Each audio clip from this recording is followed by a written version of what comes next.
बिस्मिल्लाहिर्रहमानिर्रहीम। Lecture number 40, मार्च 18, Wednesday. हमारा आज का टॉपिक है इन्फोग्राफिक्स। जब हम बात कर रहे हों 21st सेंचुरी स्किल्स की, और उन 21st सेंचुरी स्किल्स के अंदर अगर हम इन्फोग्राफिक्स का जिक्र ना करें तो हमारा मौजू जो है वो थोड़ा नामुकम्मल लगता है। आज के इस दौर के अंदर हमें infographics her form of media के अंदर नज़र आता है, चाहे वो हमारा सोशल मीडिया हो, चाहे हमारे न्यूज़पेपर्स हो, चाहे हमारी वीडियोस हो। हमें हर जगह किसी न किसी फॉर्म के अंदर इन्फोग्राफिक्स नज़र आ रहे होते हैं। तो जाहिर है, as a teacher who is well equipped to use 21st century skills in the classroom, it is necessary for us to understand what are infographics and how we can employ them, use them in our class. We should also know how we can create effective infographics. अब सवाल ये होता है कि infographics है क्या चीज़। देखो, बात आसान सी है। Infographics, info graphics, information graphics, तस्वीरों की सूरत के अंदर इंफॉर्मेशन को प्रेजेंट करना इन्फोग्राफिक्स कहलाता है।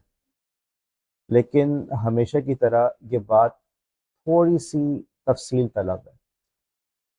बज़ाहिर बातें देखने में बहुत आसान लगती हैं, लेकिन जब हम गौर करते हैं तो हमें पता चलता है कि उसकी तफसील है।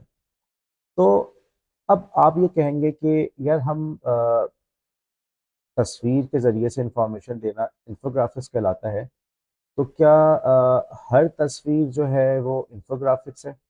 नहीं, ऐसा नहीं। इन्फोग्राफिक्स के अंदर एक खसूसियत होती है कि वो पूरी की पूरी कहानी, पूरी का पूरा जो नैरेटिव है, वो सेल्फ कंटेन्ड होता है। तमाम बातें उस एक तस्वीर से समझ आ जाती हैं, और उस पर टेक्स्ट को भी इस्तेमाल किया जाता है बात को समझाने के लिए। लेकिन एक बड़ा इम्पॉर्टेंट ऑब्जेक्टिव ये होता है कि बात मुकम्मल तौर पे आपको उस एक तस्वीर से समझ आ जाए।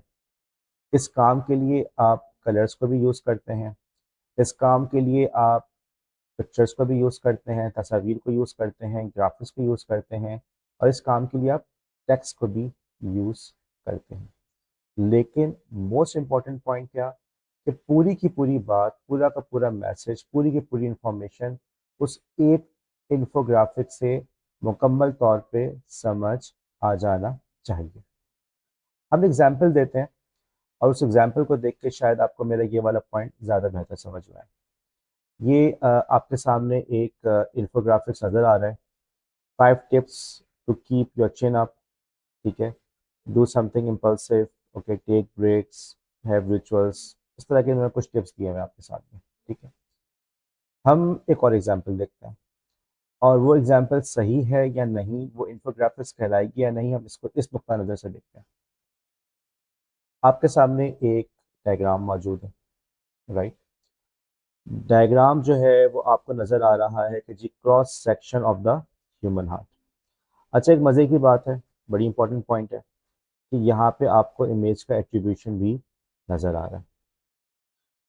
अगर आप लोग को याद हो तो इंफॉर्मेशन लिटरेसी के लेक्चर के अंदर मैंने बड़ा इस बात पर जोर दिया था कि आज के इस दौर के अंदर लाजमी है कि जब आप कोई बात आगे पहुंचा रहे हो, कोई मैसेज फॉरवर्ड कर रहे हो, कोई क्लेम कर रहे हो, कोई तस्वीर यूज़ कर रहे हो, कोई वीडियो यूज़ कर रहे हो, तो आपके पास उसका एट्रीब्यूशन लाजमी है। ओके, बगैर एट्रीब्यूशन के हम किसी बात को, बगैर साइटेशन के, बगैर हवाले के हम बात को आगे ना फैलाएं। तो आपने देखा कि यहाँ पे जब मैंने इस तस्वीर को यूज़ किया तो मैंने साथ में उसका साइटेशन भी दिया है कि ये तस्वीर मुझे कहाँ से मिली है। अच्छा, अब इस तस्वीर है, और इस तस्वीर के अंदर जो है आपको लेबलिंग नज़र आ रही है। क्या ख्याल है आपका, क्या ये इन्फोग्राफिक कह सकते हैं इसको, क्या ये इन्फोग्राफिक है? क्या लग रहा है इन्फोग्राफिक? क्या इस तस्वीर से आपको बात मुकम्मल तौर पे समझ आ रही है? हार्ट है, ठीक है, इंसानी दिल, और उसके कुछ चीज़ों को उसने लेबल किया हुआ है। अच्छा, अब एक और एग्जांपल देखो, और उस एग्जांपल को देख के मेरी बात थोड़ी और बेहतर समझ में आएगी। ये है एक हार्ट, किया है आपने, देख लिया आपने, लेबलिंग देख ली। Okay, let's go to the next slide. हाँ जी, एनाटॉमी ऑफ योर हार्ट, तफसील से उसमें वो बता रहा है हर हर चीज़ के बारे में, ठीक है, कौन सी चीज़ क्या है और कौन सा फंक्शन परफॉर्म करती है। और एक और बात, एट्रीब्यूशन नज़र आ रहा है, हमने यहाँ पे उसका एट्रीब्यूशन भी दिया हुआ है। खैर, एट्रीब्यूशन से हटके तुम ये देखो कि इसके अंदर आपको तमाम चीज़ों की लेबलिंग भी नज़र आ रही है और साथ ही साथ उनका फंक्शन भी नज़र आ रहा है। अब मेरा ये सवाल है कि अगर आप इन दोनों तस्वीरों को कंपेयर करो, एक तस्वीर ये, दूसरी तस्वीर ये, तो दोनों तस्वीरों के अंदर आपको मुकम्मल पिक्चर किस में समझ में आ रही है? मेरे ख्याल से आप लोग इस बात का एतराफ़ करेंगे कि जो सेकंड पिक्चर है उसके अंदर इंफॉर्मेशन ज़्यादा कंप्लीटली दी हुई है। इसीलिए हम जो सेकंड पिक्चर है उसको हम कहेंगे कि ये एक इन्फोग्राफिक है। उसके मुकाबले में जो पहली पिक्चर हमने देखी थी, उस पहली पिक्चर के अंदर बात मुकम्मल तौर पे नहीं है। इसे आप ज़्यादा से ज़्यादा कह सकते हैं लेबल्ड डायग्राम, एक ऐसी डायग्राम जिसके अंदर लेबल्स लगे हुए हैं, या सिर्फ डायग्राम कह दें। इस किस्म की तस्वीरें आप हजरात ने अपनी साइंस की बुक्स में देखी होंगी, फिजिक्स की बुक्स में, बायोलॉजी की बुक्स में आपने ऐसी तस्वीर बहुत ज़्यादा आप लोगों ने देखी हुई है।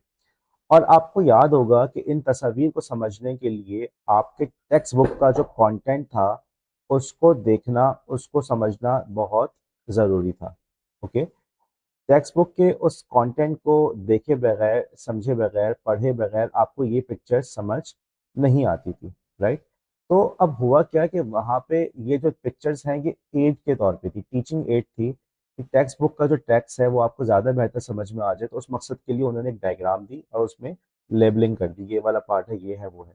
लेकिन इसको इन्फोग्राफिक्स हरगिज नहीं कह सकते। ओके, ये इन्फोग्राफिक नहीं है। Okay, keep this thing in mind, इस किस्म की तस्वीरों को इन्फोग्राफिक नहीं कह सकते। इन्फोग्राफिक की शर्त यह है कि इंफॉर्मेशन तस्वीरी सूरत के अंदर मुकम्मल तौर पे उस इमेज के ज़रिए से कन्वे हो रही हो। ओके, तमाम का तमाम मैसेज, पूरी की पूरी इंफॉर्मेशन उस तस्वीर के ज़रिए से आपको मिल रही हो। अगर वो तस्वीर, अगर वो मैसेज सेल्फ कंटेंट नहीं है तो फिर उसको आप इन्फोग्राफिक ना कहें, आप ये कह दें कि वो टीचिंग एड है, आप वो कह दें कि जी टेक्स्ट को एक्सप्लेन करने के लिए डायग्राम यूज़ की गई है, ये पिक्चर यूज़ की गई है, ये वीडियो यूज़ की गई, लेकिन इन्फोग्राफिक नहीं।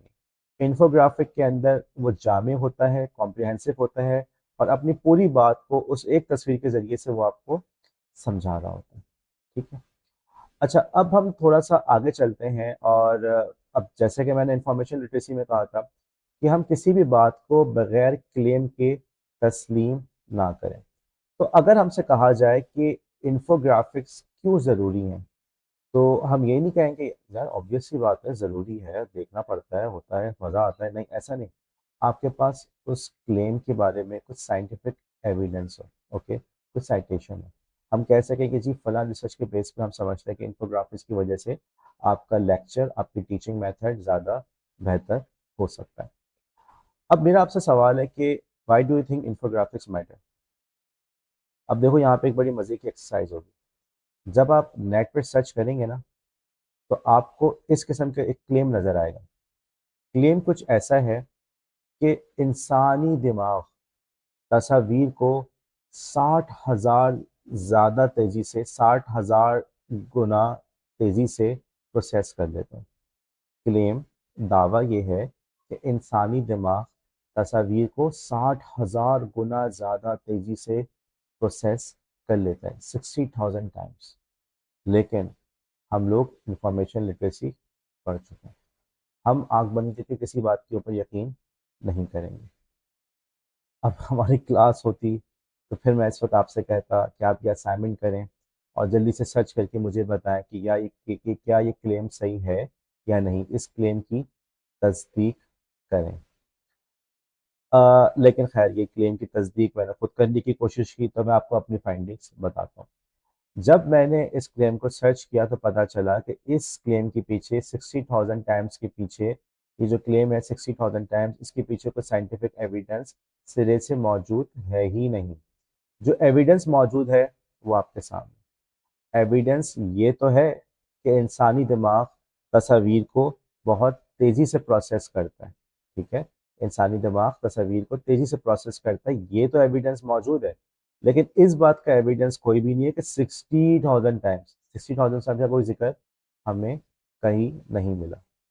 अच्छा, अगर आप देखो कि अब इस स्लाइड के अंदर या इस जितने भी क्लेम्स है सबकी आपको साइटेशंस नज़र आ रही है, और ये सारे के सारे साइंटिफिक जर्नल से मैंने लिए हैं।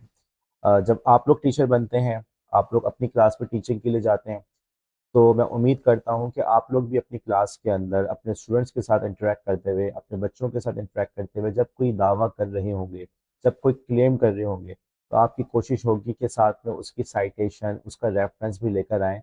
बस खाली खुली अंधाधुंध दावे नहीं करने, अरे ऐसा होता है, अरे वैसा होता है, नहीं। आपकी बात के पीछे कुछ साइंटिफिक प्रूफ हो, लाजमन हो। ठीक है, और आज के दौर में हम बात कर चुके हैं बहुत तफसील से कि किस किस तरीके से लोग आपको धोखा दे रहे हैं, किस किस तरीके से मिस इन्फॉर्मेशन और सबसे बढ़कर डिस इन्फॉर्मेशन को फैलाया जा रहा है। जिससे बचने के लिए ज़रूरी है कि हम हमारे अंदर ये बात की सलाहियत हो, हमारे अंदर ये एबिलिटी हो कि हम हर चीज़ को वेरीफाई करें। तो जब हमने इस इन्फॉर्मेशन को वेरीफाई करने गए तो बहरहाल हमें इनकरेजिंग रिजल्ट्स तो मिले। हमें नज़र आए कि जी इंसानी जहन जो होता है वो इमेजेस को आइडेंटिफाई करने के अंदर 13 मिली सेकेंड्स लगा लेता है। ओके, कम से कम 13 मिली सेकेंड्स में ये काम कर लेता है। अच्छा, फिर उसमें ये भी नज़र आया कि जो दिमाग होता है उसके मुकाबले में जब वो अल्फाज को रिकॉग्नाइज कर रहा होता है तो वो 200 सेकेंड मिली सेकेंड ले लेता है। कहाँ 13 मिली सेकेंड्स, ओके, कहाँ 13 मिली सेकेंड्स 13, और कहाँ 200। ओके, तो इसमें से छोटा कौन सा है? 13। ओके, और 13 के मुकाबले में 200 कितना बड़ा नंबर है। तो आपने देखा कि तस्वीरें जो है इंसान बहुत तेजी से उसको प्रोसेस कर रहा है, जबकि टेक्स्ट को प्रोसेस करने में उसको बहुत ज़्यादा टाइम लग रहा है, 200 मिली सेकेंड तक जा रहा है। ओके, काफ़ी बड़ा डिफरेंस हमें नज़र आ रहा है। अलबत्ता अलबत्ता अलबत्ता ये जो क्लेम था हमारा कि जी 6,000 60,000 टाइम्स फास्टर कर लेता है, ये वाला क्लेम गलत साबित हुआ। ये बात किसी साहब ने ऐसे ही कह दी थी, गालिबन 1980s के अंदर किसी सेमिनार के अंदर, किसी कोई बिजनेस मैन थे, मुझे नाम याद नहीं आ रहा। और बस फिर वो बात जो है लोगों में मशहूर हो गई, फिर लोग इसी बात को आगे नकल करते रहे, लेकिन ये बात गलत है। ठीक है, तो सही है वो मैंने आपके सामने पेश कर दिया। तो सबसे पहले तो हमें यहाँ यही नज़र आया कि हम इन्फोग्राफिक्स पे इसलिए जाते हैं, हम इन्फोग्राफिक्स को इसलिए यूज़ कर रहे हैं और क्योंकि इन्फोग्राफिक्स के अंदर हम देख रहे हैं कि इन्फोग्राफिक्स जो है वो इंसान के जहन को ज़्यादा अपील करता है, और इंसानी जहन उसको ज़्यादा तेज़ी से प्रोसेस कर लेता है। अच्छा, इसके अलावा अगर हम इंसानी तारीख को देखें तो हमें वहाँ पे भी कुछ ऐसा ही नज़र आता है कि इंसानी तारीख के अंदर हमें ये नज़र आता है कि इंसान ने रस्मुल ख़त, ओके, तहरीर करना, रस्मुल ख़त जो है, अल्फ़ाबेट्स जो हैं, हुरूफ तहज्जी जो है, या राइटिंग सिस्टम जो है, वो बहुत बाद में डेवलप किया। लेकिन उसके मुकाबले में ड्राइंग्स बनाने का जो काम था वो इंसान ने बहुत पहले शुरू कर दिया था। ठीक, हम देखते हैं हमारे पास ये जो एविडेंस मौजूद है कि मिसाल के तौर पे आपके पास इतनी पुरानी तस्वीरें भी मिली हैं जो 45,500 ईयर्स अगो, ठीक है, यानी समझ लें 46,000 ईयर्स अगो, ओके, 46,000 साल पहले। ये तस्वीर हमें ऐसी डायग्राम्स केव्स में मिली हैं 46,000 साल पहले, 46,000 साल पहले, जिनको बनाया गया है। उसके मुकाबले में जब हम राइटिंग का एविडेंस देखते हैं तो हमें राइटिंग में नजर आता है कि वो बामुश्किल 3200 BC। Okay, 3200 BC। अच्छा, अब अगर हम बात करें 3200 BC और अभी के हमारे 2000 AD, हम इसको मिला लें आपस में, तो ये मुश्किल से बन जाता है 5,000। तो आप यूँ समझ लो, मैं ये कह सकता हूँ कि इंसान ने तहरीर का फ़न, हरूफ तहज्जी, राइटिंग वगैरह, ये सारी चीज़ें इंसान ने इजाद की 5 साल, 5,000 साल पहले। लेकिन जो ड्राइंग्स हैं, ड्राइंग्स का जो एविडेंस है वो हमें मिल रहा है 46,000 साल पहले का। कहाँ 46,000, 46,000, कहाँ 5,000। कौन सा बड़ा नंबर है? 46,000।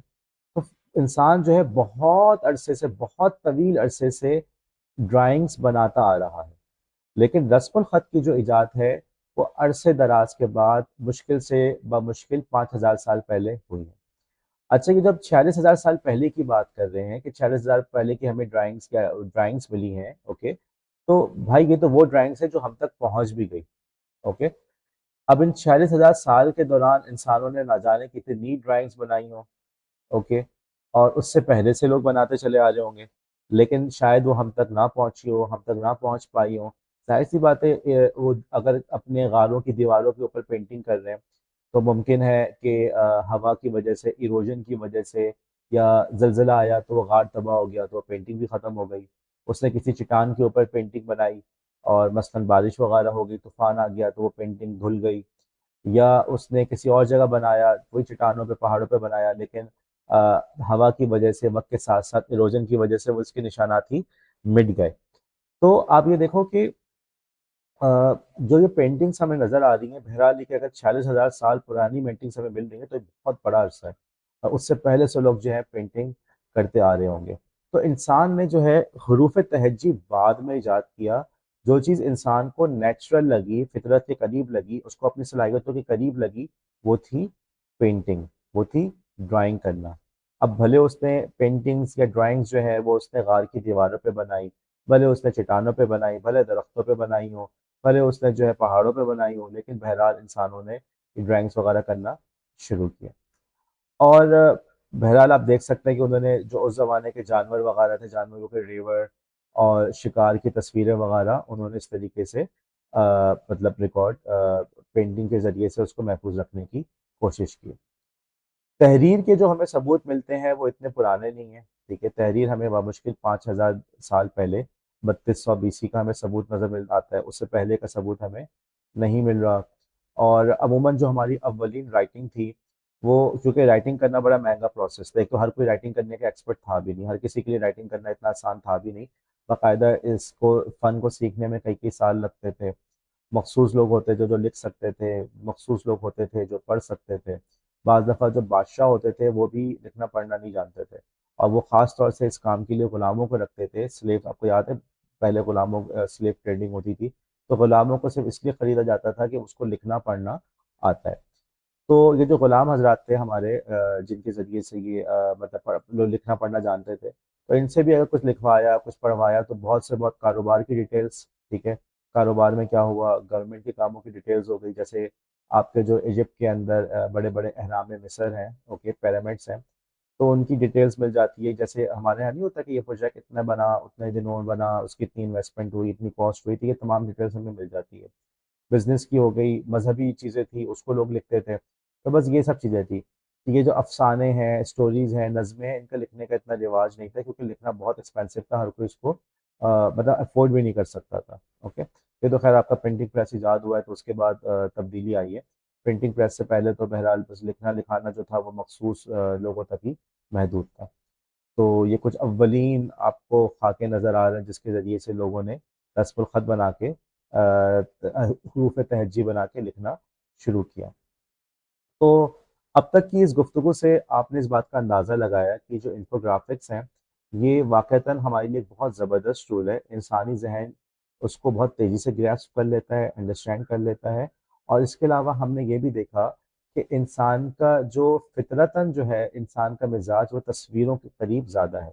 रस्मुल ख़त, हरूफ तहज्जी, अल्फ़ाबेट्स, वर्ड्स, राइटिंग, इसको पढ़ने के लिए थोड़ा-सा मेंटल एक लोड लगता है। लेकिन तस्वीरें इंसान को ज़्यादा फितरी फितरी लगती हैं, ज़्यादा नेचुरल लगती हैं।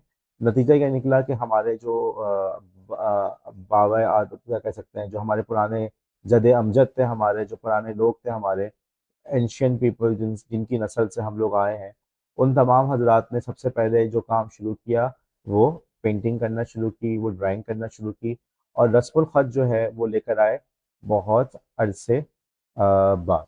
ठीक। अच्छा, अब जब हमने इन्फोग्राफिक्स की इम्पोर्टेंस पे बात कर लिया, अब हम बात करते हैं कि इन्फोग्राफिक्स के क्या कैरेक्टरिस्टिक्स हैं। तो मैंने एक तो आपको ये बात बता दी कि भाई उस इन्फोग्राफिक्स के अंदर अ, तस्वीर होगी, ओके, और इन्फॉर्मेशन को तस्वीर के ज़रिए से डिलीवर किया जाएगा। लेकिन साथ में मैंने फिर ये बात भी बड़ी इंपॉर्टेंट आपको समझाई कि इन्फोग्राफिक्स के अंदर पूरा का पूरा नैरेटिव, पूरी की पूरी इंफॉर्मेशन सेल्फ कंटेन्ड होती है।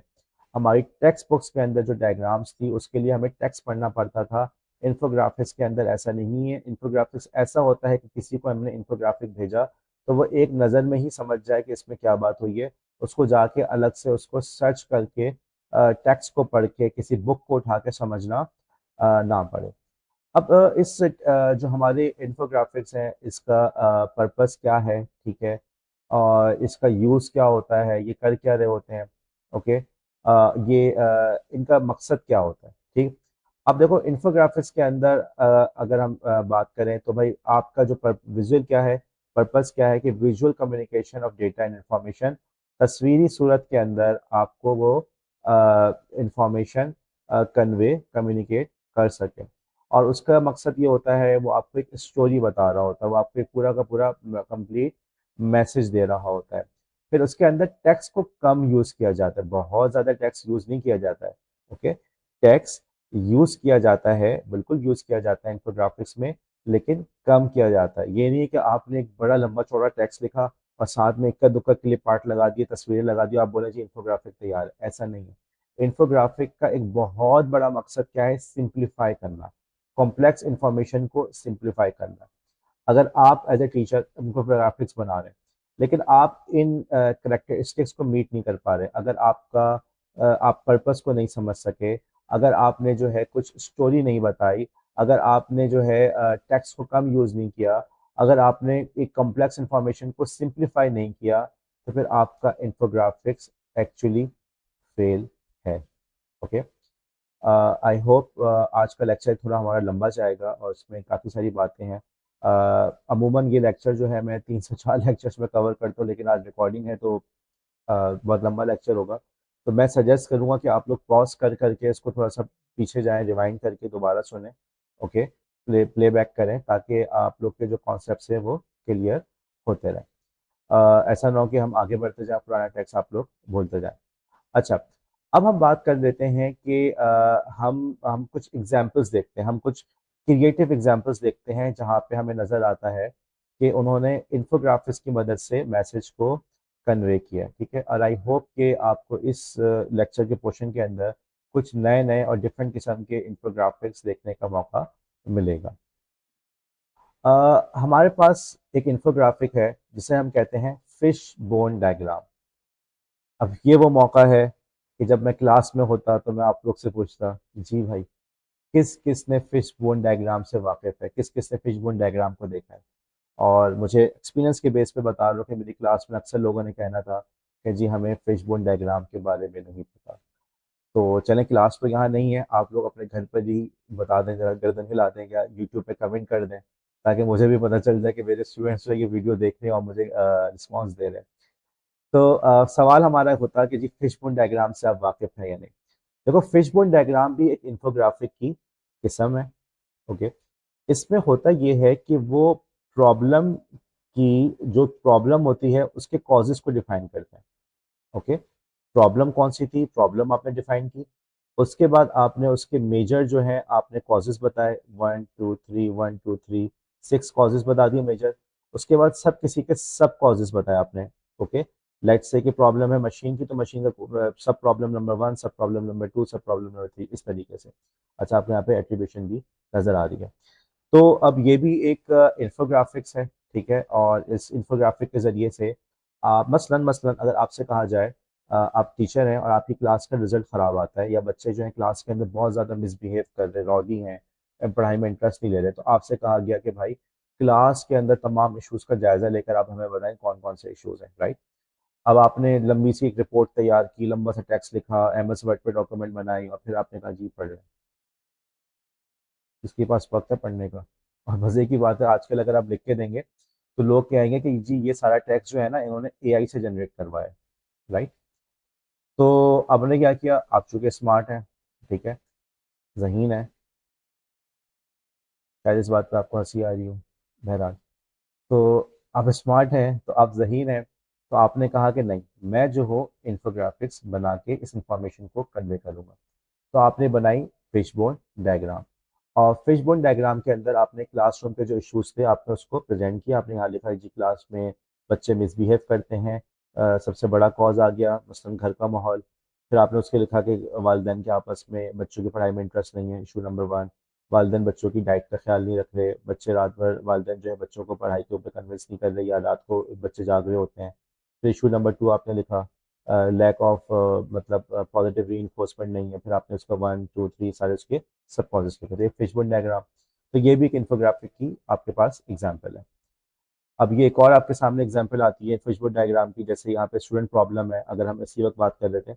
वंस अगेन देख लो मेरे भाई, मैंने यहाँ पे एट्रीब्यूशन भी उसका दिया है। तो प्रॉब्लम, स्टूडेंट प्रॉब्लम, यूनिवर्सिटी, ठीक है, एकेडमिक्स, पर्सनल, रिसोर्सेज। फिर उन तमाम के जो है सब पार्ट्स हमने बनाए हुए कि यूनिवर्सिटी के अंदर करिकुलम डिज़ाइन का इशू है, एग्जाम सिस्टम का इशू है, इवेल्युएशन सिस्टम का इशू है, सिलेबस का इशू है। तो इस तरीके से हम उनको बता रहे हैं। हम लोग आपस में जब बातें करते हैं तो हम लोग अक्सर ये सवाल उठा रहे होते हैं कि भाई कौन सी प्रॉब्लम थी, क्या थी, ये बताओ। और लोग लंबी लंबी कहानियां सुना रहे होते हैं। तो मे बी नेक्स्ट टाइम हम बजाय प्रॉब्लम्स को इस तरह से बताने के, हम उसको कोशिश करें विजुअली बताएं। हाँ, हम फिशबोन डायग्राम के जरिए से उसको विजुअली बताएं। एक और आपके सामने नए किस्म का इंफोग्राफिक है, ये कहलाता है सैन की डायग्राम। सैन की डायग्राम, ओके। अब इसके अंदर बेसिकली फ्लो बता रहे होते हैं, फ्लो। देखो मैं मिसाल देता हूँ, बात समझना। देखो गूगल की इनकम कितनी है, गूगल कहाँ से पैसे कमा रहे हैं और खर्चा जा कहाँ रहा है। गूगल की सबसे बड़ी आमदनी आपको नजर आई कहाँ से आ रही है, सर्च से। सबसे बड़ा यही है ना, सर्च से हो रही है। उसके बाद कुछ यूट्यूब से है, कुछ एडसेंस से है, कुछ गूगल प्ले, कुछ गूगल क्लाउड, कुछ जो है विराइली से है, ठीक है, इन सब से हो रही है। लेकिन सबसे बड़ी इनकम कहाँ से हो रही है, सर्च से। उसके बाद ये सारी की सारी इनकम एक जगह पे जमा हो गई। अब ये सारी इनकम जब जमा हो गई तो खर्चे कहाँ पे हो रहे हैं, जी उनका नेट प्रॉफिट इतना हुआ था, ठीक है, उनकी ऑपरेटिंग एक्सपेंसेस। अच्छा, ये नेट प्रॉफिट में से आपका टैक्स भी निकल गया, ठीक है, इतना टैक्स निकला उनका, ठीक है। ग्रॉस प्रॉफिट यहाँ पर आया था, ग्रॉस प्रॉफिट इतना हुआ, टैक्स निकल गया, तो फिर इतना नेट प्रॉफिट हुआ, ठीक है। इनकम होनी शुरू हुई, तमाम चीज़ों से इनकम ली उन्होंने। अब वो सारी की सारी इनकम यहाँ जमा हुई। हमें तस्वीर को देखते एक नज़र में अंदाज़ा हो रहा है कि गूगल की जो असल कमाई है, गूगल का जो कमाओ पोत है, वो है गूगल सर्च। उसके बाद जब ये सारी आमदनी हो गई तो फिर खर्चे कहाँ कहाँ पे हुए। सबसे पहले जी उन्होंने जो है उसका जो है टैक्स वगैरह भी पे करने हैं, टैक्स से बच के इनके नेट प्रॉफिट हो रहा है। इनका जो है ऑपरेटिंग एक्सपेंसेस कौन से हैं, अभी आप ये सारे पैसे यहाँ निकल रहे हैं। Operating expense research and development हो गया, रिसर्च एंड डेवलपमेंट पे इतना हिस्सा उनका जा रहा है, सेल्स एंड मार्केटिंग में इतना जा रहा है, और जनरल एंड एडमिनिस्ट्रेशन के ऊपर इतना जा रहा है। अब अगर मैं खर्चों की बात करूँ तो मुझे बताओ इन तीनों में से किस में खर्चा ज़्यादा हो रहा है। इन तीनों में से R&D, S&M, G&A, research and development, sales and marketing, and general and administration, मेरे ख्याल में जी का मतलब यही है, खैर। तो इन तीनों में से किस पे खर्चा ज़्यादा हो रहा है, जी भाई क्या जवाब है आपका, तीनों में से किस पे ज़्यादा खर्चा हो रहा है। इन तीनों में से सबसे ज़्यादा खर्चा इसका हो रहा है रिसर्च एंड डेवलपमेंट पे। तो हम कह सकते हैं गूगल एक ऐसी कंपनी है जो अपनी रिसर्च के ऊपर एक खतीर रकम को खर्च कर रही है। तुम देखो पूरा का पूरा फ्लो समझ में आ रहा है, कमाई कहाँ कहाँ से हुई, और उस कमाई को उन्होंने कहाँ कहाँ पे उन्होंने खर्च किया है, कितना हमारे लिए काम आसान हो गया, राइट। तो ये एक हो गया सैंटी डायग्राम। एक और एग्जाम्पल ले लो। अब इस एग्जाम्पल के अंदर वो बात कर रहे हैं कि भाई जो यूएस के अंदर गन के जरिए से लोगों को कत्ल किया जाता है, तो उसका वो बता रहे हैं कि किस किस एक्टिव शूटिंग के जो लोगों ने आके असले के जोर पे लोगों को गोलियां मारना शुरू की, तो वो कहाँ कहाँ पे गई। तो हुआ क्या जी, 249 ऐसे अटैक्स थे जिसके अंदर जो है वो पुलिस के आने से पहले पहले ख़त्म हो गए थे। 184 ऐसे थे कि पुलिस आई है तो फिर ख़त्म हुए। अच्छा, जब 249 में से उसमें से कितने ऐसे थे कि जिसके अंदर क्या कह सकते हैं कि अटैकर जो था वो खुद ही चला गया था, तो पता चला कि 113 दफ़ा जा चुका था। वो कितने ऐसे थे जिसके अंदर अटैकर ने हमला करने के बाद, लोगों को कत्ल करने के बाद खुदकुशी कर ली, सुसाइड कर ली, ठीक है। अब आई डोंट नो यूट्यूब के एल्गोरिथम के अंदर इसका क्या मसला होगा, आजकल कौन सा वर्ड यूज़ हो रहा है, अनअलाइव का, कि जी उन्होंने अनअलाइव कर दिया। बहरहाल पॉइंट इज कि इस इंफोग्राफिक के अंदर आपको एक पूरा फ्लो नज़र आ रहा है कि जब इतने सारे अटैक्स हुए तो उसके आपने हिस्सों में तकसीम कर दिया। 249, उसमें से 185 ऐसे थे, 64 ऐसे थे, उस 185 में भी से 113 ऐसे थे, 72 ऐसे थे। तो पूरा का पूरा आपको फ्लो नज़र आ रहा है, ठीक है। इसको आप डिफरेंट सेक्शंस में डिवाइड करें। अब देखो ये वाला काम आप भी कर सकते हो, ठीक है। जैसे अभी हमने फिश बोन की बात की थी और हमने कहा था कि जब आपसे कहा जाता है क्लास के इश्यूज तो आपने फिश बोन डायग्राम से बताया, तो आप सैंकी डायग्राम के जरिए से भी आप बता सकते हो। अगर मैं आपसे पूछूं कि जी आपके घर में कितनी आमदनी हो रही है, या चलो छोड़ो आमदनी को छोड़ो, मैं आपसे ये कहूँ कि आप अपने टाइम को कैसे इस्तेमाल कर रहे हैं, सैंकी डायग्राम बना के बताओ। अब आप बता सकते हैं कि जी इतना वक्त मेरा कॉलेज में लग रहा है, ओके। फिर आपने बताया कॉलेज के अंदर क्लास में मैं बैठता हूँ सुबह 9 से लेकर 1 बजे तक, इतना टाइम लग जाता है। फिर आपने कहा कि कॉलेज में कम्यूट करने में मुझे इतना टाइम लग रहा है, कॉलेज में घर आके असाइनमेंट्स करने होते हैं उसमें इतना टाइम लग रहा है।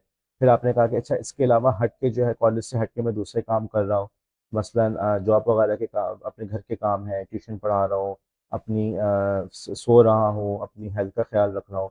तो आपने पूरी इसको इस तरह से सैंकी डायग्राम के जरिए से बताया कि 24 घंटे को आपने किस किस तरीके से आगे उसको डिवाइड किया है, और हमें नजर आएगा कि इन 24 घंटे में से मेजर पोर्शन कौन सी एक्टिविटी ले रही होती है। आप में से जो मैरिड हैं, शायद उनकी मेजर एक्टिविटी बच्चों का ख्याल रखना हो, घर की देखभाल रखना हो। जो अनमैरिड हैं, यंग स्टूडेंट्स हैं हमारी, उनके साथ शायद ये हो कि ज़्यादातर वक्त जो है वो उनके कॉलेज में लग रहा हो, पढ़ाई पे लग रहा हो। और जिनके घर में मेडिकल इश्यूज हैं, वालदा बीमार हैं, भाई बीमार हैं, खुदा ना खास्ता वालदेन को कोई मसला है, तो उनका ज़्यादातर वक्त शायद वालदेन का ख्याल रखने में लग रहा हो। तो बात यह है कि आप सैन डायग्राम के जरिए से पूरा फ्लो बता सकते हैं कि ये 24 घंटे जो हैं, ठीक है, उसको हमने इस कैटेगरी के अंदर इस तरीके से हमने डिवाइड किया हुआ है, और वो कौन सा वक्त जो है कहाँ पे ज़्यादा इस्तेमाल हो रहा है, ठीक है। अच्छा, हमारे पास और भी बहुत सारी एग्जांपल्स है, आज के इस लेक्चर के अंदर एग्जांपल्स बहुत हैं, बहुत एग्जांपल्स हैं। तो एक और एक के सामने है पाई चार्ट।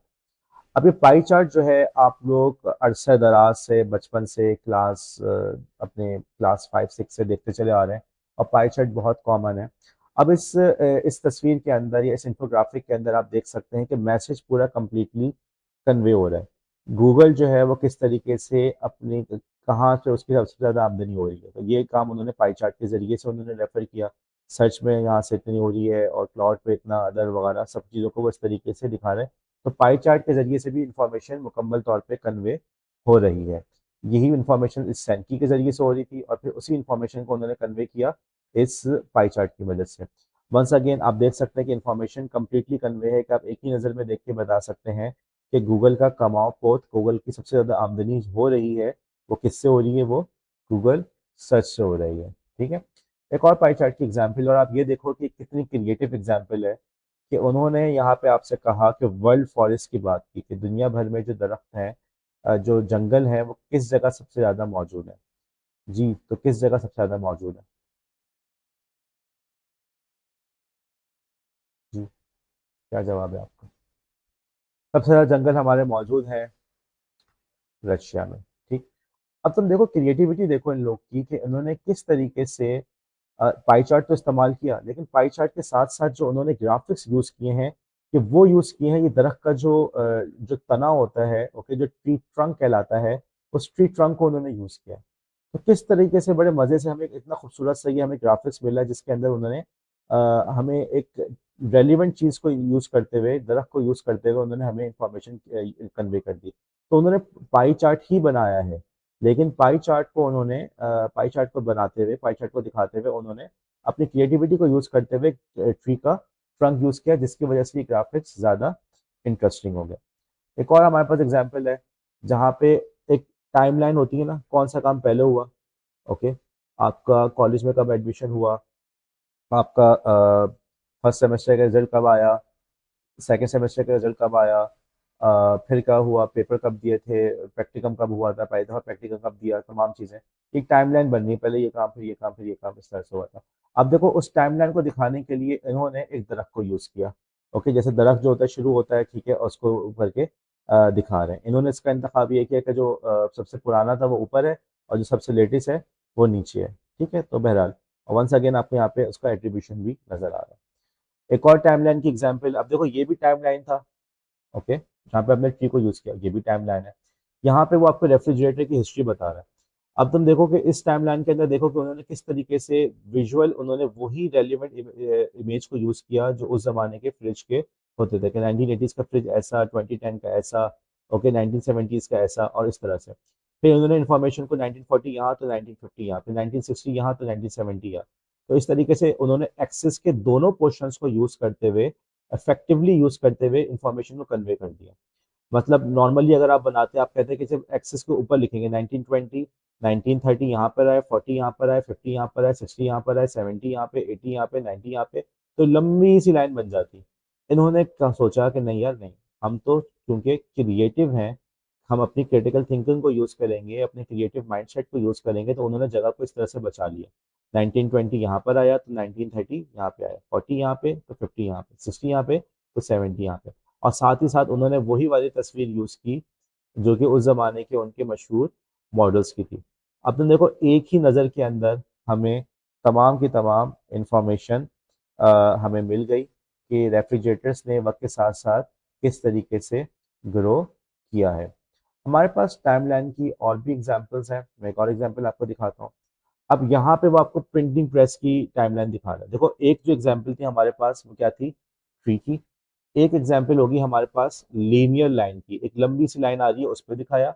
और एक और एग्जांपल हमारी हो गई, ये देखो इन्होंने इसको सर्कुलर सा बनाया, 1400, 1816, फिर उसके बाद ये देखो सर्कल बन रहा है। देखो एक और, देखो और करो, ये सर्कल बना, स्पाइरल बना, स्पाइरल नॉट सर्कल, स्पाइरल बना, एक और दफा देखो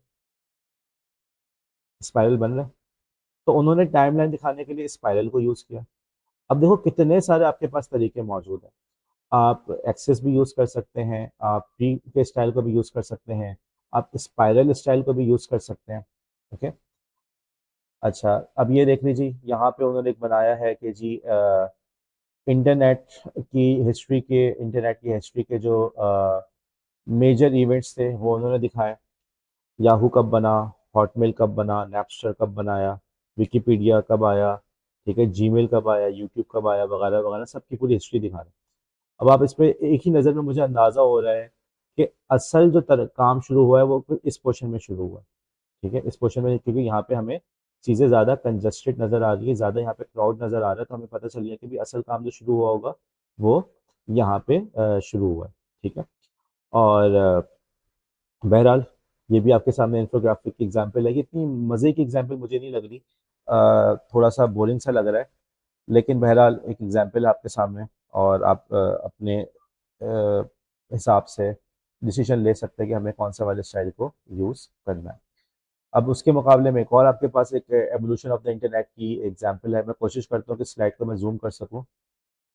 ओके, अब इन्होंने जो है वर्टिकल एक्सेस को यूज़ किया। ठीक है। Okay, in evolution of the internet, ठीक है, एक साइटेशन भी मौजूद है। इन्होंने इसको वर्टिकल एक्सेस को यूज़ किया। ठीक। और इन्होंने कोशिश की कि इन्फॉर्मेशन ज़्यादा सही से समझ में आ जाए। तो 1991 में क्या हुआ, 93 में क्या हुआ, 98 में क्या हुआ, 2001 में क्या हुआ, वगैरह वगैरह, इस तरीके से पूरा का पूरा इन्होंने इसको आपको बना के दिखाया। वंस अगेन देखो, अब इन्होंने जैसे फेसबुक की बात करें तो फेसबुक का आइकन यूज़ हो रहा है। माई स्पेस, अब आपको शायद ना पता हो कि माई स्पेस क्या था। माई स्पेस जो है फेसबुक के वालिद साहब का नाम है। फेसबुक के जो अब्बा जी थे ना, उनका नाम माई स्पेस है। फेसबुक से पहले जो सोशल मीडिया प्लेटफॉर्म बड़ा मशहूर था वो माई स्पेस था। ठीक है, ये अर्ली, यूँ कह लें कि अर्ली सोशल मीडिया प्लेटफॉर्म में से था। माई स्पेस था उस ज़माने में, ऑर्कुट भी बहुत मशहूर था। बहरहाल फिर आगे चल के फिर फेसबुक ही छा गया। तो बहरहाल अब उन्होंने फेसबुक का आइकॉन यूज़ किया। जब यूट्यूब की बात की तो उन्होंने यूट्यूब का आइकॉन यूज़ किया।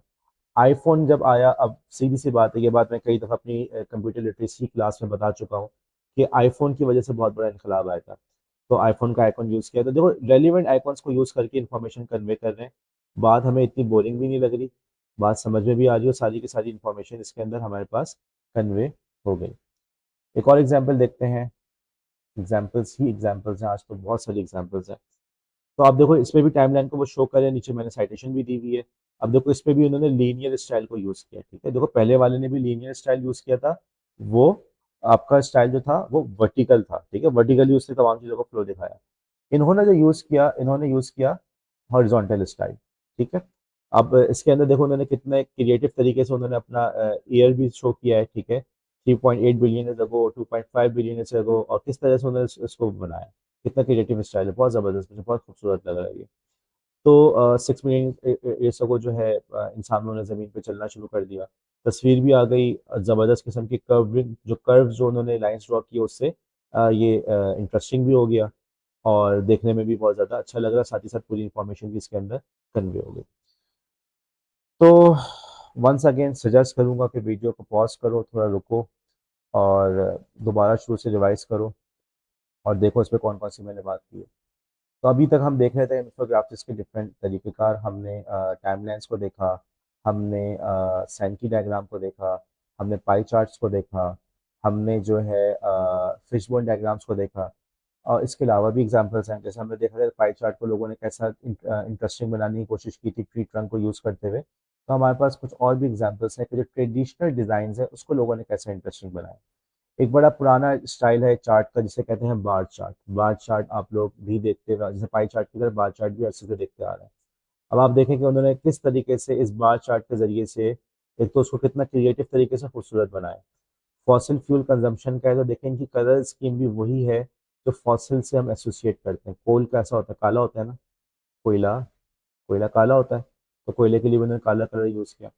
अच्छा, फिर उन्होंने बार चार्ट ही यूज़ किया है, लेकिन ऐसा लग रहा है कि ये चार्ट्स ऐसे हैं जैसे किसी फैक्ट्री की जो चिमनी होती है बिल्कुल उससे मिलते हुए लगा है इसको, तो देखते हुए बिल्कुल रेलिवेंट लग रहा है कि वही चीज़। तो अब आपसे पूछा जाए कि जी दुनिया के अंदर सबसे को वाहिद मुल्क कौन सा है जो सबसे ज़्यादा पॉल्यूशन प्रोड्यूस कर रहा है। वाहिद मुल्क, अकेला मुल्क जो सबसे ज़्यादा पॉल्यूशन प्रोड्यूस कर रहा है।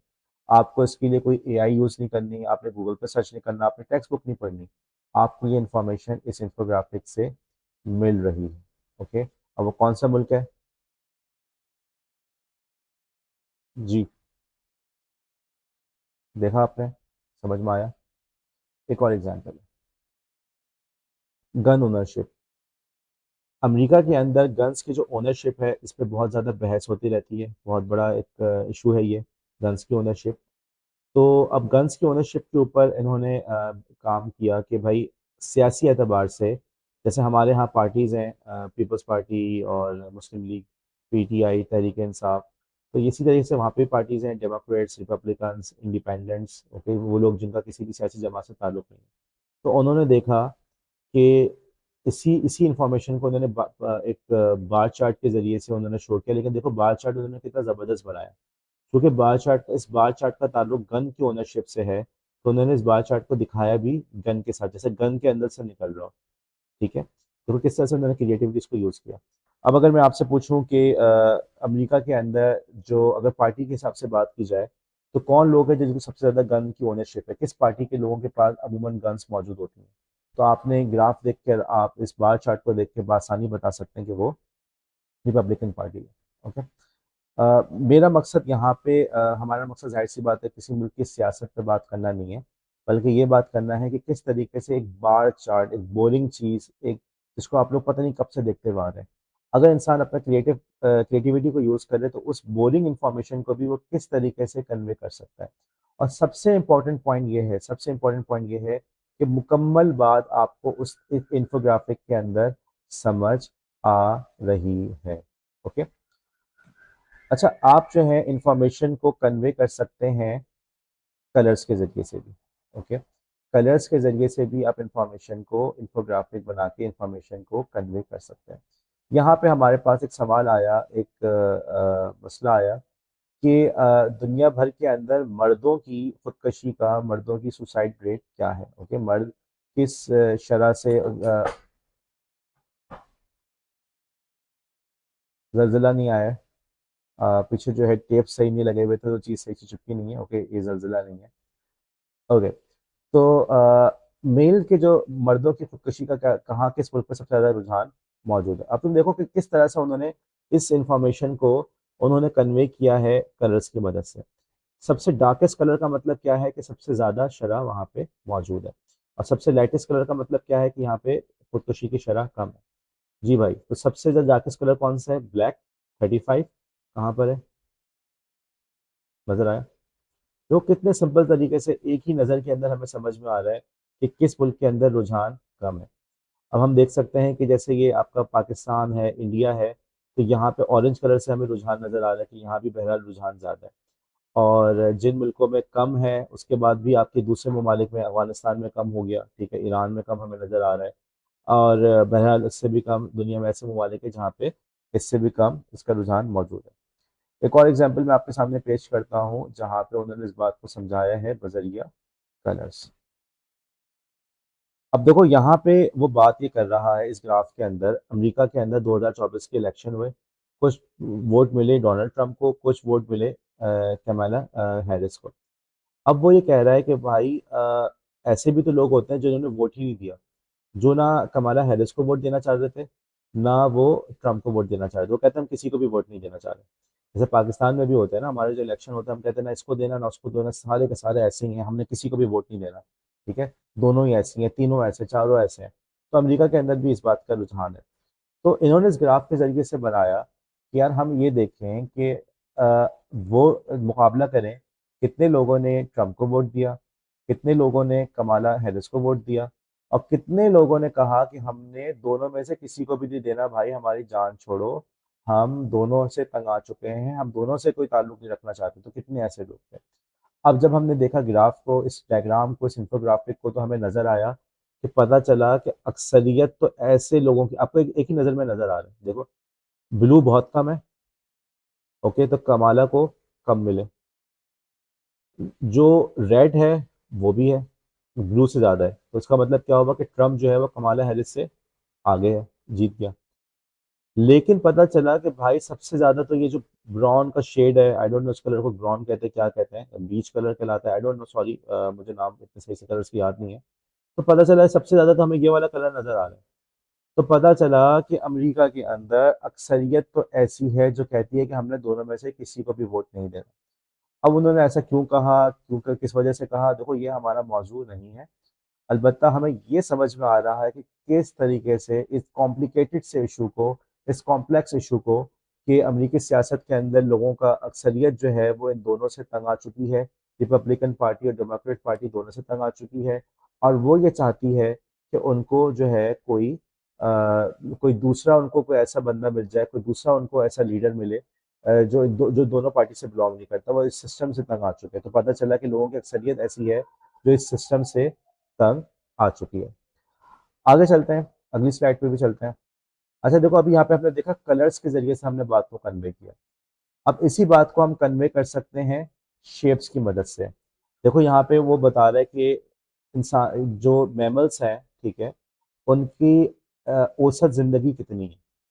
अब देखो, जिसकी जिंदगी जितनी ज्यादा, उसका जो है दायरा उतना ही बड़ा। सबसे ज्यादा किसका दायरा बड़ा है? वेल का। इंसान का उससे कम है। एलिफेंट का उससे इंसान से ज्यादा है। जो आपके टाइगर है उसका इंसान से भी कम है। नजर आ रहा है? अब देखो कितनी सिंपल सी चीज है। ये जो सर्कल्स होते हैं, ये सर्कल तो हम लोग बचपन से देखते हुए आ रहे हैं। ठीक है, सर्कल्स जो हैं हम बचपन से देखते आ रहे हैं। लेकिन उस सर्कल्स को उन्होंने, सर्कल्स की मदद से उन्होंने कैसे इंफॉर्मेशन कन्वे की। तो तुम्हें नजर आ रहा है कि यार इन्फोग्राफिक्स बनाने के लिए ना कोई बहुत ज्यादा आपको कोई रॉकेट साइंस नहीं है। आपके अंदर बस इस सलाहियत का होना जरूरी है, आपकी क्रिएटिविटी का होना जरूरी है। वरना आप इस सारी इंफॉर्मेशन को कलर्स की मदद से, ग्राफिक्स की मदद से, सॉरी, कलर्स की मदद से, शेप्स की मदद से भी कन्वे कर सकते हैं। ओके, कितनी सिंपल सी बात है, कलर्स इंफॉर्मेशन कन्वे कर दी अगर आपने उसको सही से यूज किया। Circle, circle shape information convey कर दी। और अगर आपको कभी कोई बहुत ही पुराना वो जो बार चार्ट और बार चार्ट या पाई चार्ट बनाना है, तो आप परेशान ना हो। आप ये ना सोचे कि यार पाई चार्ट या बार चार्ट तो बहुत पुरानी चीज़ें हैं, हम सब उससे वाकिफ हैं। उसके अंदर भी अपनी क्रिएटिविटी के ज़रिए से आप ये इंफॉर्मेशन कन्वे कर सकते हैं, बआसानी कर सकते हैं, अगर आप अपना ये वाला हिस्सा इस्तेमाल करें। चले आगे चलते हैं हम अगली स्लाइड पे भी। अब देखो, इस इंफोग्राफिक के अंदर उन्होंने किया क्या है कि आपको ज्योग्राफी की सारी टर्म्स समझाई। अब मुझे बताओ कि तुम क्या एक ही नज़र में समझ के बता सकते हो कि ड्यून क्या होता है और माउंटेन क्या होता है? फर्क समझ में आ रहा है? देखो, है ये भी डायग्राम, इस पर चीज़ों को लेबल किया हुआ है, लेकिन इन्होंने डायग्राम को इतना अच्छा बनाया है कि उस डायग्राम को देखते ही समझ में आ जाता है कि ये चीज़ क्या है। ठीक है, आइलैंड क्या होता है? तस्वीर में नजर आ रहा है आइलैंड? आइलैंड क्या? जमीन का हिस्सा और चारों तरफ पानी है। और पेनिनसुला क्या है?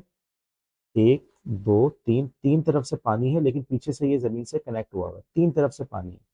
देखो अब मुझे यहाँ पे इस बात को समझने के लिए किसी टेक्स्ट बुक को उठाना नहीं पड़ा। मैंने कोई ज्योग्राफी की बुक को नहीं उठाई। मुझे बस इस तस्वीर को देखा और मुझे बात समझ में आ गई। तो भाइयों, अगर आप अपना इंफोग्राफिक इस तरीके से भी बनाएं कि आप तस्वीर ऐसी बनाएं कि उससे पूरी इंफॉर्मेशन कन्वे हो जाए, तो वो भी एक इंफोग्राफिक है। ठीक है। जैसे कि आपने यहाँ पे देखा कि ज्योग्राफी की टर्म्स को उन्होंने बगैर किसी लंबी चौड़ी बहस और लंबे चौड़े लेक्चर और लंबे चौड़े टेक्स्ट की सिर्फ और सिर्फ चंद तस्वीरों से उन्होंने इस बात को समझा दिया। एक तस्वीर देखी और तमाम के तमाम चीज़ों के बारे में पता चल गया। एक और एग्जाम्पल, ये तस्वीर मैंने बीबीसी की वेबसाइट से ली है। अब उन्होंने कहा कि जी मुस्लिम दुनिया के अंदर मुसलमान औरतें किस किस तरीके से पर्दा करती हैं। बुर्का, नकाब, हिजाब, चादर और शॉल, मेरे ख्याल में शैला से आई डोंट नो, अल अमीरा, खिमर। तो बहरहाल उन्होंने अपनी देखो जितने से मेरे ख्याल में साफ सी बात है, शायद आप लोग को भी पता ना हो इस बारे में, मेरे लिए भी नई इन्फॉर्मेशन है। तो बीबीसी ने इस पूरी इंफॉर्मेशन को कन्वे कर दिया एक छोटी सी तस्वीर के अंदर। उस एक तस्वीर को देख के समझ में आ गया कि हमारे पास अ, मुसलमान औरतें किस किस तरीके से पर्दा करती हैं। एक और इंफोग्राफिक है आपके सामने जहाँ पे आपने देखा कि वो यहाँ पे समझा रहा है कि अगर आप सूरज कितने देर में गुरूब होने वाला है। जब आप पहाड़ों पे सफ़र कर रहे होते हैं, सहरा में सफ़र कर रहे होते हैं, ठीक है, हाइकिंग कर रहे होते हैं, तो बाज़ दफ़ा आपके पास घड़ी वगैरह नहीं होती, और अगर घड़ी होती भी है तो शायद चलते चलते ख़राब हो जाए। तो इस किस्म की जो टिप्स होती है ना, इनका जानना बड़ा ज़रूरी होता है। पानी कैसे साफ़ करके पीना है, नॉर्थ का कैसे मालूम, कंपास काम नहीं कर रहा, कंपास के बगैर कैसे मालूम होगा नॉर्थ कहाँ है, साउथ कहाँ है। ओके। तो ये सर्वाइवल की टेक्निक्स के अंदर ये बात शामिल है। तो उसमें उन्होंने इस बात को समझाया कि अगर आपके पास घड़ी नहीं है और आपने देख के अंदाज़ा लगाना है कि सूरज कितनी देर में गुरूब होने वाला है, तो आप अपने हाथ की मदद से इस तरीके से कर सकते हैं। देखो तस्वीर भी आ गई, टेक्स्ट भी आ गया और पूरी की पूरी इंफॉर्मेशन आ गई। कोई बुक खरीदने की ज़रूरत नहीं है, कोई लेक्चर नहीं सुनना, किसी की डिमॉन्स्ट्रेशन नहीं देखनी। बस सिर्फ इस तस्वीर को पढ़ लिया, देख लिया, समझ में आ गया कि आप किस तरीके से अपने हाथ और उफुक होराइज़न की मदद से सूरज की पोजीशन को देख के अंदाज़ा लगा सकते हैं कि सूरज के गुरूब होने में कितनी ताख़ीर बाकी है। एक और बड़े मज़े की एग्जाम्पल आपके सामने। आप लोग ने सुना होगा कि दुनिया का सबसे जो बड़ा बर आज़म है वो एशिया, उसके बाद आ जाता है अफ्रीका। लेकिन अफ्रीका है कितना बड़ा? और जब हम इस मैप को नॉर्मली देखते हैं ना, अब तो नॉर्मली हमें जो अफ्रीका है वो इतना बड़ा मालूम नहीं होता। बल्कि मैं अगर आपको स्लाइड दिखाऊं, एक स्लाइड के अंदर अभी ये मौजूद था, अगर आप मुझे जस्ट गिव मी 1 मिनट, मैं आपको स्लाइड पे लेके जाता हूँ।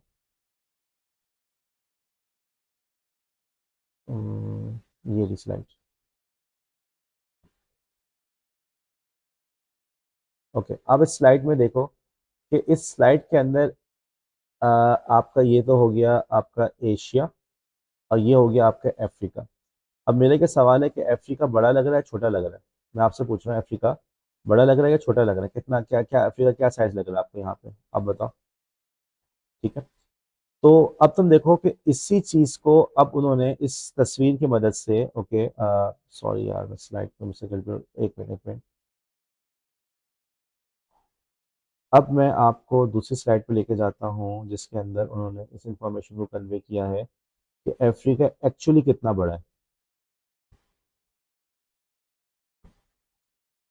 अब देखो इस डायग्राम से उन्होंने समझा दिया कि मेरे भाई, चाइना पूरा का पूरा, इंडिया पूरा का पूरा, इसी तरीके से दूसरी कंट्रीज, यूके, स्पेन वगैरह, पूरा का पूरा यूएस, सब के सब अफ्रीका के ऊपर फिट हो सकता है।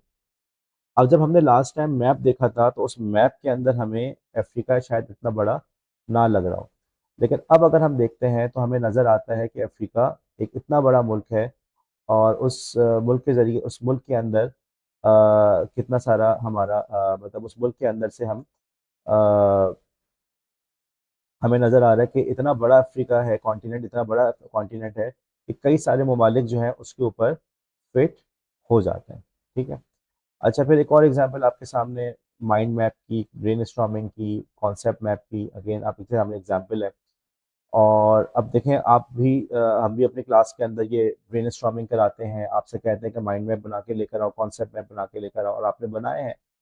अब ये इस तस्वीर में आप देख सकते हैं किस तरीके से उन्होंने ग्राफिक्स की मदद से और उन्होंने तस्वीरों की मदद से, कलर्स की मदद से एक ब्रेन मैप या माइंड मैप का जो पुराना कॉन्सेप्ट था, उन्होंने उसको कितना अच्छी तरीके से करके उन्होंने इसके अंदर दिखाया है। ठीक है। अच्छा, अब एक और एग्जांपल है उसकी तरफ भी चलते हैं। एग्जांपल्स हमारे पास बहुत हैं आज के दिन, बहुत सारी एग्जांपल्स हैं, उसमें भी चलते हैं। अब देखो ये भी एक कॉन्सेप्ट मैप है। इसके अंदर उन्होंने ट्री स्ट्रक्चर को यूज़ किया है। ओके।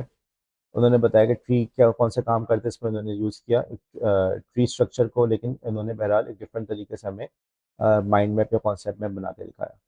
और एक और बड़ी interesting example, Newton's law of motion. Newton's law of motion को देखो यार, कि उन्होंने न्यूटन्स लॉ ऑफ मोशन को एक माइंड मैप बना के कैसे समझाया, first law, second law, third law. अब देखो ये न्यूटन्स का जो लॉ ऑफ मोशन थे ना, अब वैसे अक्सर लोगों ने इसको साइंस में पढ़ा है। अब जरा गौर से स्लाइड को देखो, और मैं अगर आप कहें तो मैं इसको थोड़ा जूम भी कर देता हूँ, कि अगर आप इस पर गौर करो तो मुझे बताओ कि यार कौन सा, अगर फर्स्ट लॉ पर ही मैं जूम करता हूँ, अगर आप गौर करो इसके अंदर, तो मुझे बताओ कि क्या जो हमने बचपन में किताबें पढ़ी थी, ओके, लंबी चौड़ी किताबें या टेक्स्ट पढ़ते थे, वो आसान लग रहा है कि ये आसान लग रहा है? ये कोई आसान नहीं है। Newton's first law, also called the law of inertia, states that, देखो तस्वीर से पूरी पूरी बात समझ में आ रही है। और याद करना भी मेरे ख्याल में आसान हो रहा है, और समझना भी इसको आसान हो रहा है। तो आप देख सकते हो कि यार अगर आप एक इस इंफोग्राफिक की मदद से आप अपनी इस किस्म के अगर इंफोग्राफिक बना के आप अपनी क्लास को, अपने लेक्चर को किस तरीके से और भी ज़्यादा इंटरेस्टिंग बना सकते हैं, और भी ज़्यादा उसको इंटरेस्टिंग आप इसको बना सकते हैं।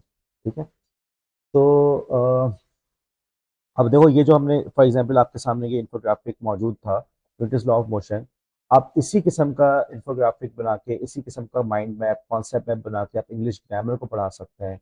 ओके, आप इंग्लिश लिटरेचर को पढ़ा सकते हैं। आप इसी किस्म का माइंड मैप को यूज़ करते हुए आप लेट्स से अगर आप बीएड को पढ़ा रहे हो तो आप क्लासरूम मैनेजमेंट की टेक्निक्स पढ़ा सकते हैं, मेथड्स ऑफ टीचिंग पढ़ा सकते हैं। हमारे पास बहुत सारा मवाद मौजूद है।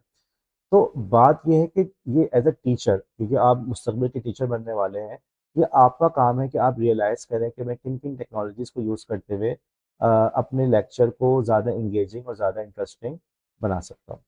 अच्छा, ये लेक्चर तो चल रहा है हमारा इन्फोग्राफिक्स के ऊपर, ये है पार्ट वन, और ये वीडियो मेरे हिसाब से काफ़ी लंबी भी हो गई है। अब जो है नॉर्मली मैंने जैसे कहा था कि ये लेक्चर जो है अमूमन मुझे जो याद पड़ते लास्ट सेमेस्टर मैंने इसको कंडक्ट किया था around 10 lectures, 10 more than 10 lectures के अंदर मैंने इसको कवर किया था। लेकिन रिकॉर्डिंग, जाहिर सी बात है, रिकॉर्डिंग तो आप मुस्तकिल करते रहते हैं और बीच में सवाल वगैरह पूछने का पॉज नहीं हो रहा होता। तो बहरहाल इसके बावजूद भी ये वीडियो बहुत लंबी हो गई है, पार्ट वन है। ओके, मैं पार्ट वन को यहाँ पे क्लोज कर रहा हूँ, और उसके बाद मैं फिर पार्ट टू रिकॉर्ड करूँगा, पार्ट टू को अपलोड करता हूँ। मैं वंस अगेन आपको ये सजेस्ट करूँगा कि ये लेक्चर आपको मल्टीपल टाइम्स सुनना पड़ेगा। आपका लिए एज अ टीचर ये इंफोग्राफिक्स जो है बहुत इंपॉर्टेंट चीज़ है। अगर आप इंफोग्राफिक्स को यूज़ करें और सही से यूज़ करना सीखें, तो आपका जो, ये यूँ कह लें कि आपकी ज़िंदगी आसान, आपका काम आसान, आपके स्टूडेंट्स के लिए आसानी हो जाएगी। हम अभी बात करेंगे इससे क्या एडवांटेजेस हैं। लेकिन आज के इस दौर के अंदर एज अ टीचर हमारे पास इंफोग्राफिक्स का हमारे आर्सेनल में होना, हमें इंफोग्राफिक्स बनाना, उसका इस्तेमाल करना लाजमन आना चाहिए। अ, मेरे ख्याल में इतना बहुत है। पार्ट वन को हम यहीं पे रोकते हैं। Thank you. अल्लाह हाफिज़।